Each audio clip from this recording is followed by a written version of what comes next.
Hi friends, my name is Omkar Jagdare and I'm coming at you from Detroit, Michigan. Today I'm going to talk to you about how some universities in US will take advantage of international students to make more money and even sometimes suggest them things which they may not be needing. But before we can jump into that, I would really appreciate if you can give me a thumbs up to the video. It allows me to reach out to more people just like you. So saying that, let's get started. Understand one thing, folks. The reason US universities want you to come here and study is to make money. Let's be honest, it's a capitalist country. US is a capitalist country. Their goal is to make money, as much money as possible, by obviously giving you services, but sometimes they can also maybe encourage you to take classes or services which you may not need, and you may end up paying more money than what you need to. So let's talk about this. So understand, let me give you a little bit background about what kind of people or students actually come to a university. So let's take an example of my university, which is Lawrence Tech University. I am located in Detroit area, but my state is Michigan.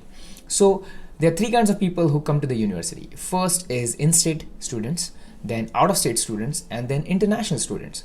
So my university is a private school, so tuition fees for all these people are same. But if you go to a state school, for example, like Florida State University or University of Texas. So when you go to these universities, there are three different tuition fees for these three different people I mentioned. So for state students, they may be charging $500 per credit. For out-of-state students, they may be charging $800 per credit.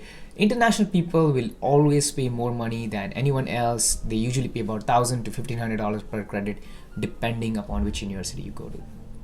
So let's talk about that. Now understand, let's say you come to the university and sometimes what happens, students will get an admission even on less grades on their TOEFL or their IELTS. So let's say you have a 70 on your TOEFL, you got an admission to the university, you are like, wow, I'm so lucky, I got into a good school with only 70 in my TOEFL. Understand, you may not be lucky, because what they do is, one of the clauses they have is they have this maybe a conditional admit. What they'll do is, when you come here, they'll give you a placement test, and depending upon how you perform on that test, you will have to take a couple of English classes before you can even start your master's program.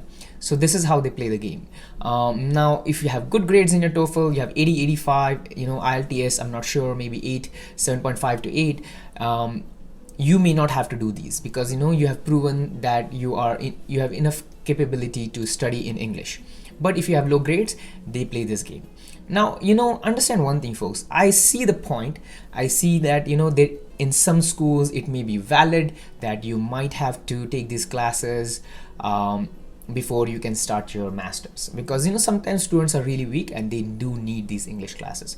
But if you have only scored because maybe you are nervous or things happened and you were not able to perform better in your TOEFL or IELTS, and you got an admission and then you didn't take the time to take that exam again because maybe you didn't feel like it. So here's what I would suggest to you.